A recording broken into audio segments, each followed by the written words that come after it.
मध्य प्रदेशના છિંદવાડામાં જૂની અદાવતમાં પાડોશીએ બે મહિલાઓ પર કુહાડીથી જીવલેણ હુમલો કર્યો। હુમલામાં બંને મહિલાઓને ગંભીર ઇજાઓ પહોંચી। સમગ્ર ઘટના સીસીટીવીમાં કેદ થઈ। ઘટનાને લઈને પોલીસે વધુ તપાસ હાથ ધરી। મહેસાણામાં 4 દિવસ પહેલા રાધનપુર ચોકડી નજીક અકસ્માતની ઘટના અંગે ઘટસ્ફોટ।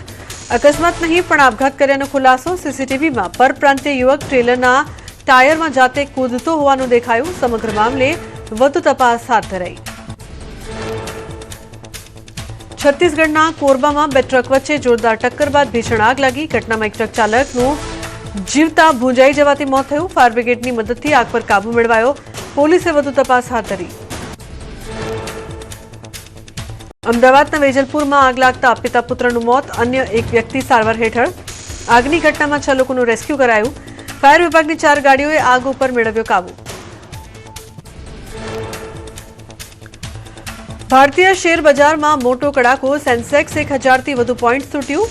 મિડ કેપ નિફ્ટીમાં 500 અને બેંક નિફ્ટીમાં 250થી વધુ પોઈન્ટનો કડાકો। આઈટી કંપનીના શેરમાં સતત વેચવાલી નોંધાઈ। हिमाचल प्रदेशના કુલ્લુમાં મણિકરણ ખીણમાં ભૂસ્ખલન થયું। ભૂસ્ખલનના કારણે મણિકરણ બરશૈની રોડ બ્લોક થતા સેંકડો પ્રવાસીઓ અટવાયા। જેસીબી મશીનોની મદદથી કાટમાળ હટાવવાની કામગીરી યુદ્ધના ધોરણે શરૂ કરાઈ। રાજ્ય પર 2 સિસ્ટમ સક્રિય થતા માવઠાનો ખતરો। આગામી 24 કલાક કમોસમી વરસાદ પડશે। દ્વારકા, પોરબંદર, જૂનાગઢ, રાજકોટમાં કમોસમી વરસાદની આગાહી। જામનગર, મોરબી, બનાસકાંઠા, સાબરકાંઠા, અરવલ્લી, મહીસાગર, નર્મદા અને તાપીમાં કમોસમી વરસાદ પડશે। માવઠાને લઈને હવામાન નિષ્ણાત અથરૈયા શેટ્ટીનું અનુમાન, હજુ 3 દિવસ રહી શકે છે માવઠાનો જોર। પોરબંદરથી ભાવનગરના પટ્ટામાં થઈ શકે માવઠું। 27 અને 28 તારીખે ભરૂચથી વલસાડ સુધી રહેશે માવઠાનું જોખમ।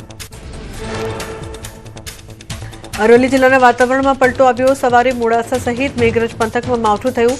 વાતાવરણમાં પલટાથી ખેડૂતો ચિંતિત બન્યા। બટાકા, ઘઉં, ચણા જેવા પાકોને થઈ શકે નુકસાન। હરિયાણાના અંબાલામાં ગાઢ ધુમ્મસની ચાદર છવાઈ। વિઝિબિલિટી ઘટતા વાહન વ્યવહાર ધીમો પડ્યો। વાહન ચાલકોને લાઇટો ચાલુ રાખવાની પડી ફરજ। પ્રદૂષણનું સ્તર વધતા લોકોને શ્વાસ લેવામાં તકલીફ પડી। મુંબઈમાં ધુમ્મસની ચાદર છવાઈ। વડાલા અને તેની આસપાસના વિસ્તારોમાં સવારના સમયે ગાઢ ધુમ્મસ જોવા મળ્યું। ધુમ્મસના કારણે વાહન ચાલકોને ભારે મુશ્કેલીનો સામનો કરવો પડ્યો।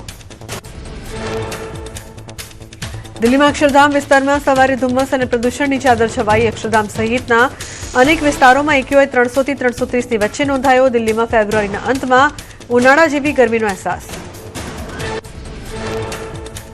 શ્રીનગરમાં ફેબ્રુઆરીમાં એપ્રિલ જેવી ગરમી પડી। શ્રીનગરમાં મહત્તમ તાપમાન 21 ડિગ્રી સેલ્સિયસ નોંધાયું। 21 ડિગ્રી સેલ્સિયસ તાપમાન સાથે 135 વર્ષનો રેકોર્ડ તૂટ્યો। ગરમી રેકોર્ડ તોડતા પર્યાવરણ અને પાણીના સ્ત્રોતો માટે ચિંતાનો વિષય બન્યો।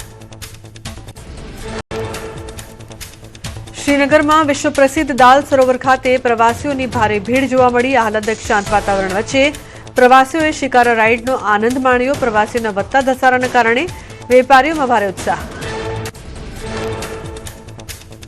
જમ્મુ કાશ્મીરના મુખ્યમંત્રી ઉમર અબ્દુલ્લાએ ગુલમર્ગને વિશ્વસ્તરીય વિન્ટર સ્પોર્ટ્સ હબ બનાવવાની કરી મહત્વની જાહેરાત। બદલાતા હવામાનના કારણે કૃત્રિમ સ્નો મેકિંગ સિસ્ટમ અપનાવવામાં આવશે। પ્રવાસનને વેગ આપવા સીએમએ લીધો મોટો નિર્ણય। ન્યૂયોર્કમાં 2017 પછીનું સૌથી ભયાનક હિમ તોફાન। ન્યૂયોર્ક સિટી અને ઉત્તર પૂર્વ અમેરિકામાં બોમ્બ સાયક્લોન તરીકે ઓળખાતા શક્તિશાળી હિમ તોફાને હાહાકાર મચાવ્યો। 2 ફૂટ સુધી બરફ પડતા જનજીવન ઠપ થયું। ન્યૂયોર્ક સિટીના સેન્ટ્રલ પાર્કમાં 19 ઇંચથી વધુ બરફ પડ્યો। લોંગ આઇલેન્ડના સેન્ટ્રલ સ્લીપમાં સૌથી વધુ 31 ઇંચ બરફ નોંધાયો। ખરાબ હવામાનના કારણે જેએફકે અને લાગર્ડિયા એરપોર્ટ પરથી હજારો ફ્લાઇટ્સ રદ કરાઈ। ભારે પવન અને બરફના કારણે ન્યૂયોર્ક અને ન્યૂજર્સીમાં હજારો ઘરોમાં વીજ પુરવઠો ખોરવાયો। સ્ટેટ ઓફ ઇમરજન્સી જાહેર કરાઈ। તમામ શાળાઓમાં રજા જાહેર કરાઈ। તમામ બિનજરૂરી વાહનોના અવરજવર પર પ્રતિબંધ મુકાયો। અમરેલીમાં ગર્ભાશયના ઓપરેશન બાદ મહિલાના મોત મામલે પરિવારજનોનો આક્રોશ। મૃતકનો ફોરેન્સિક રિપોર્ટ ન આવતા હોસ્પિટલ બહાર કરાયો વિરોધ। મહિલાઓના ઉગ્ર વિરોધ બાદ હોસ્પિટલ પાસે ગોઠવાયો પોલીસ બંદોબસ્ત। મહિલાના મોત અંગે મેડિકલ સુપ્રિન્ટેન્ડન્ટની પ્રતિક્રિયા। કહ્યું 16 ફેબ્રુઆરીએ મહિલાને કરાયા હતા દાખલ। ઓપરેશન કરી લોહીનો રિસાવ બંધ કરાતા 2 દિવસ તબિયત સ્થિર રહી। 19 તારીખે અચાનક તબિયત બગડતા થયું મોત. કર્ણાટકના ધારવાડમાં ભાજપનું વિરોધ પ્રદર્શન. ભાજપના નેતાઓ અને કાર્યકર્તાઓએ એકઠા થઈને બેરોજગાર યુવાનોને સરકારી નોકરી આપવાની માંગ કરી. વિરોધ પ્રદર્શન દરમિયાન પોલીસ અને કાર્યકર્તાઓ વચ્ચે થયું ઘર્ષણ.